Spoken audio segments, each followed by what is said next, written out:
बिस्मिल्लाहिर्रहमानिर्रहीम। स्टूडेंट्स, इस वीडियो में हम methods of evolution of double integral सीखेंगे कि डबल इंटीग्रल को कैसे एवेलुएट किया जाता है, उसके क्या मेथड्स हैं और किस तरह हम उसके आंसर्स फाइंड आउट कर सकते हैं। तो डबल इंटीग्रल्स के एवेलुएट करने के मेथड्स हम आज सीखेंगे।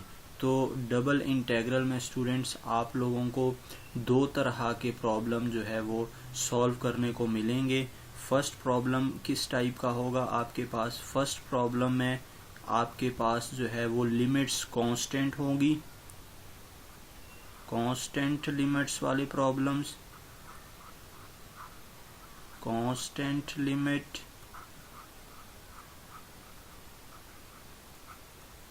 और सेकंड किस तरह के प्रॉब्लम्स हैं आपके पास? सेकंड टाइप के प्रॉब्लम्स आपके पास वेरिएबल लिमिट्स, यानी कि दोनों जो आपके पास इंटीग्रल होंगे उनके ऊपर जो लिमिट्स होगी वो वेरिएबल आपके पास होंगी। तो ये दो प्रॉब्लम्स जो है वो हमें एवेलुएट करने को मिलेंगी। एक तो इस तरह के प्रॉब्लम्स के जिसमें आपके पास दोनों लिमिट्स क्या होंगी, दोनों लिमिट्स की वैल्यू कोई कांस्टेंट नंबर होंगे। और सेकंड टाइप इस तरह के प्रॉब्लम्स होंगे हमारे पास कि जिसमें एक इंटीग्रल की जो लिमिट है वो कांस्टेंट होगी और सेकंड की लिमिट जो है वो वेरिएबल होगी। मतलब दोनों आपके पास वेरिएबल नहीं होंगे, बल्कि एक की लिमिट कांस्टेंट और एक की लिमिट आपके पास वेरिएबल होगी। तो अब हम स्टूडेंट्स इनको एवेलुएट करना सीखते हैं। और ये जो टाइप है हमारे पास फर्स्ट टाइप, ये तो बहुत इजी है और हम इसको जो है वो इजीली सॉल्व कर सकते हैं, हम इजीली फाइंड आउट करते हैं। हम ये जो वेरिएबल लिमिट्स है इसका वे हम आज देखते हैं कि how to evaluate the double integral of variable limits, हम कैसे इसको कैलकुलेट करते हैं।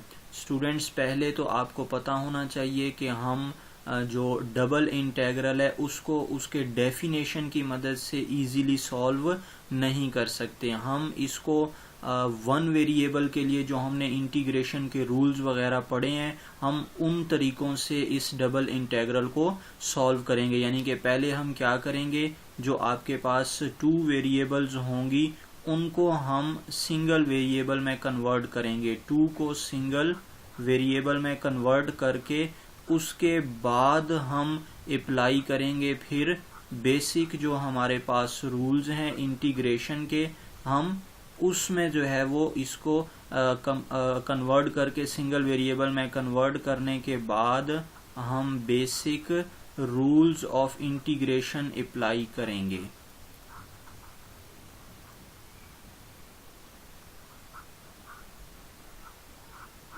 Basic rules of integration.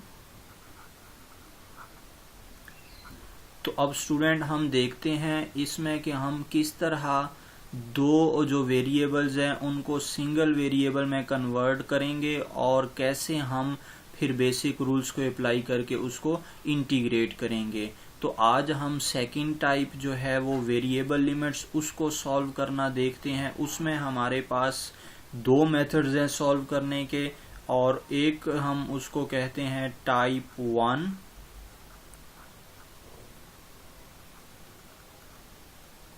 जिसको हम लेट्स से ये भी कह सकते हैं कि वो हमारे पास जो है वो वाई स्ट्रिप मेथड है।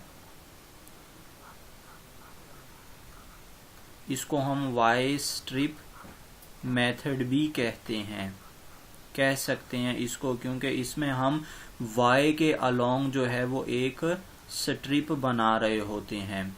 तो अब ये मेथड हमारे पास क्या है, इसको हम सीखते हैं और फिर क्वेश्चंस के ऊपर भी इनको हम अप्लाई करके क्वेश्चंस सॉल्व करेंगे।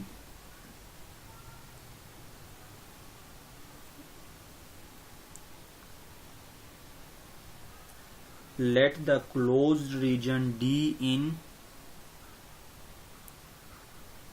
let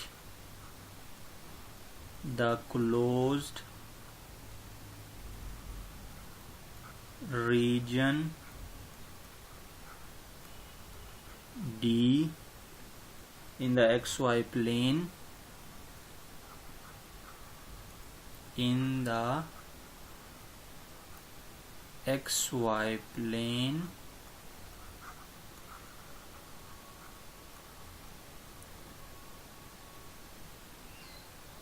be bounded on the top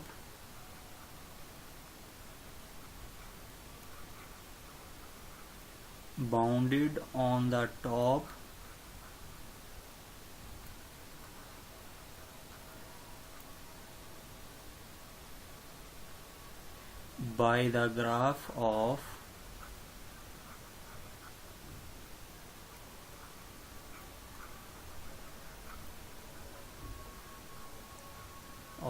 y is equal to g2x and on the bottom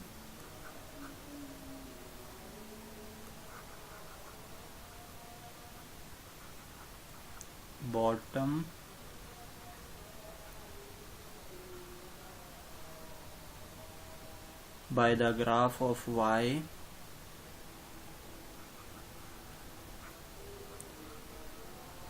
the graph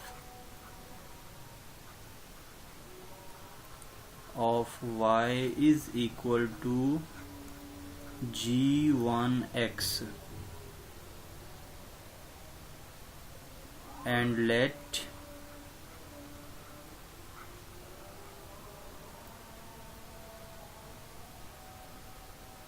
it extend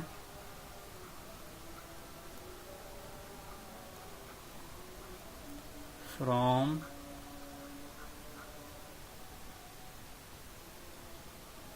x is equal to a on the left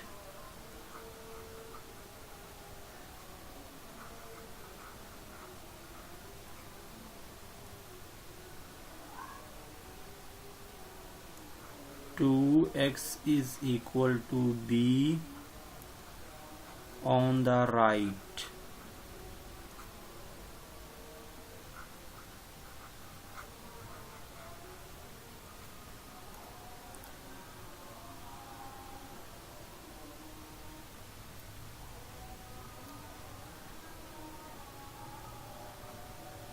देखें student, अब इसमें हमने क्या लिखा, let the close region D in the x y plane be bounded on the top by the graph of y is equal to g2x। हमारे पास एक reason D है जिसको हमने ऊपर से बाउंडेड किया है, और किसके ज़रिए से बाउंडेड किया है हमने, यानी कि इस रीजन का जो ऊपर वाला हिस्सा है वो y is equal to g2x से बाउंडेड है, और जो इसका बॉटम वाला हिस्सा है वो y is equal to g1x के ग्राफ से बाउंडेड है। और हम इस रीजन को एक्सटेंड करते हैं x is equal to a left से x is equal to b right तक। तो नेक्स्ट हम इसमें क्या करेंगे, अब इसमें हमारे पास ये जो दोनों फंक्शन हमने लिखे हैं, where y is equal to g1x and y is equal to g2x are continuous functions,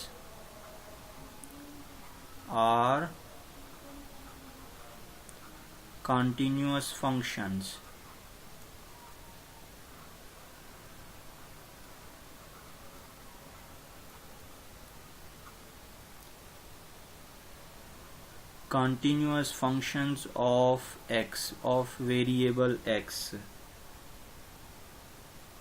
अब स्टूडेंट्स ये हमने यहाँ पर क्यों लिखा y is equal to g1x and y is equal to g2x both are continuous functions of x, क्योंकि आप लोगों को मालूम है कि हमने क्या करना है, इनको पुट करके फिर दोबारा इंटीग्रेशन करनी है, तो इसलिए इंटीग्रेशन की ये रिक्वायरमेंट होती है कि function should be continuous. So that's why both of these function और ऑल्सो कॉन्टिन्यूस हियर, यहाँ पर इन दोनों फंक्शंस को भी कॉन्टिन्यूस होना चाहिए, इसलिए हमने इनको यहाँ पर अज्यूम कर लिया। अब हमने मजीद जो है वो डेफिनेशन में पढ़ा था कि हमारे पास एक function f of x y जो हमने जी के इक्वल लिया हुआ था, तो वही फंक्शन हम यहाँ पर वो भी क्या होना चाहिए, आपके पास कंटिन्यूअस होना चाहिए, क्योंकि उसकी भी इंटीग्रेशन होगी। तो हम उसको भी यहाँ लिख लेते हैं, if function f of x y is continuous in D,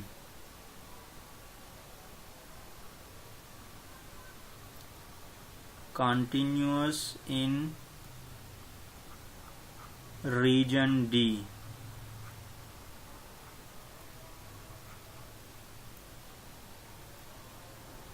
then फिर क्या सिचुएशन होगी।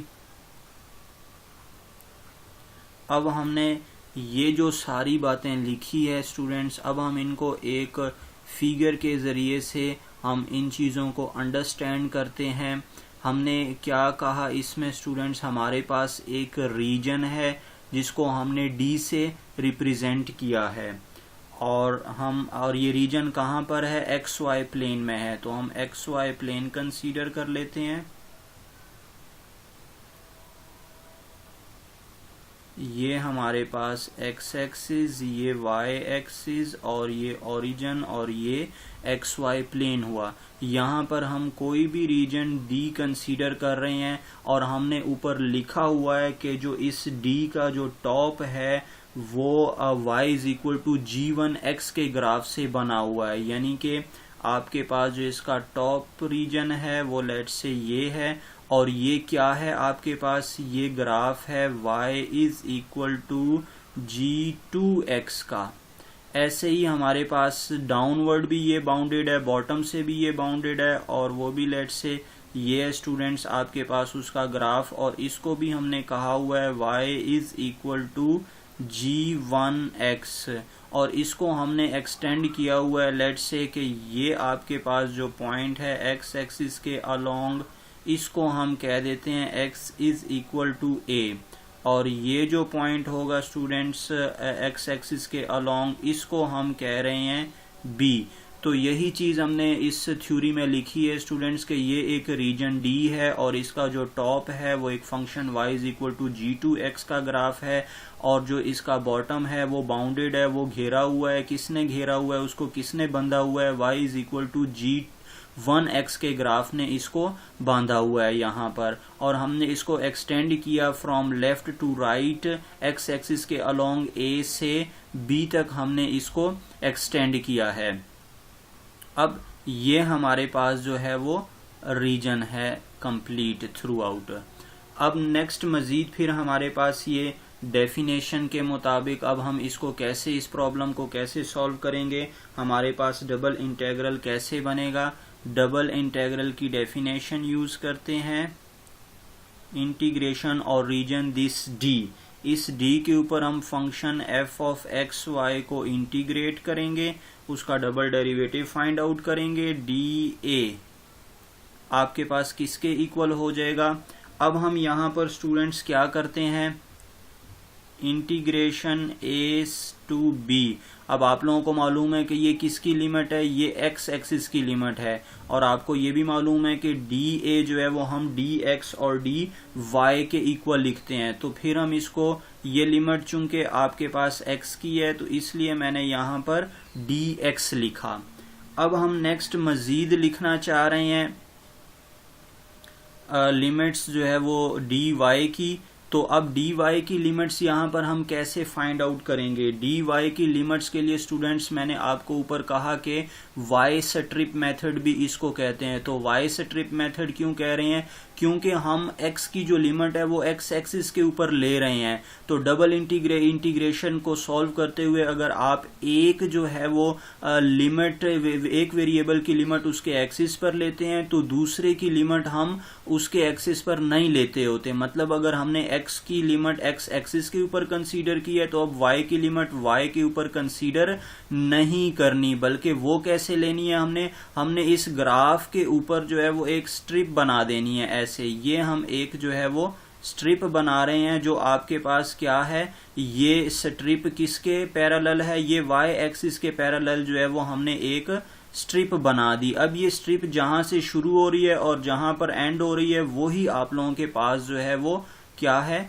y की लिमिट हो जाएंगी। तो ये मैंने y स्ट्रिप यहां पर बना दी है और ये कहां से स्टार्ट हो रहा है, ये g1x से स्टार्ट हो रहा है, g2x पर एंड हो रहा है। तो इसलिए इसकी लिमिट्स क्या कर देंगे हम, g1 ऑफ x लिख देंगे और फिर g2 ऑफ x जो है वो अपर लिमिट इसकी आ जाएगी। और यहां पर आपके पास f ऑफ xy dy। तो ये स्टूडेंट्स हमारे पास जो है वो लिमिट हो गई हैं कि हम दोनों वेरिएबल्स की लिमिट को हमने लिखा यहां पर और आपको बताया कि अगर हम एक वेरिएबल हम यहाँ पर चूंकि x की लिमिट उसके एक्सिस पर कंसीडर कर रहे हैं तो इसलिए हमें y के पैरेलल जो है वो ग्राफ के ऊपर एक स्ट्रिप बनानी पड़ रही है, तो इसलिए हम इसको y स्ट्रिप मेथड भी कहते हैं। अब आप लोगों के पास ये ब्रैकेट में जो आपको एक्सप्रेशन नजर आ रहा है इसको हम पहले जो है वो सॉल्व करेंगे, इसको पहले इंटीग्रेट किया जाएगा। तो ये इंटीग्रेशन y के लिहाज से इंटीग्रेशन हम पहले करेंगे। तो अगर हम सपोज कर लेते हैं कि ये इंटीग्रेशन चूंकि इससे आप लोगों के पास जो है वो एक फंक्शन आएगा, कैसा फंक्शन आएगा, आपने यहाँ पर इंटीग्रेशन भी चूंकि 2 वेरिएबल फंक्शन है तो जैसे हम 2 वेरिएबल फंक्शन की डिफरेंशिएशन करते हैं कि एक को कांस्टेंट रख के दूसरे को डिफरेंशिएट करते हैं, इसी तरह हम यहाँ पर जो इंटीग्रेशन करेंगे चूंकि 2 वेरिएबल फंक्शन है तो हम y के लिहाज से कर रहे हैं तो x हमारे पास क्या होगा, कांस्टेंट होगा यहाँ पर। तो इसलिए हम फर्ज करते हैं कि अगर हमने इसकी इंटीग्रेशन कर ली तो उससे हमारे पास अगेन एक फंक्शन आएगा जो किसका फंक्शन होगा, जो आप लोगों के पास किस वेरिएबल का फंक्शन होगा, वो फंक्शन x वेरिएबल का होगा क्योंकि हमने बाद में उसमें x की लिमिट पुट करनी है, x की फॉर्म में हमने लिमिट पुट करनी है इसमें। तो इसलिए लेट्स से हम इस फंक्शन को कंसीडर कर लेते हैं, लेट्स से यही फंक्शन हमारे पास आ जाता है जो ब्रैकेट में इंटीग्रेशन है f of x integration g1 of x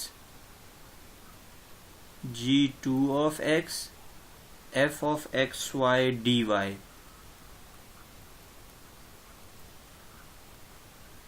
student इसको मैंने f ऑफ x के इक्वल लिखा यानी कि सिर्फ एक वेरिएबल रह गया, क्यों, y के लिहाज से हम इंटीग्रेट कर देंगे और फिर y की जगह पर हम x की फॉर्म में लिमिट लगा देंगे। तो इसका मतलब ये कंप्लीट फंक्शन जो y और x में था उसका आंसर सिर्फ और सिर्फ f ऑफ x में आ जाएगा हमारे पास।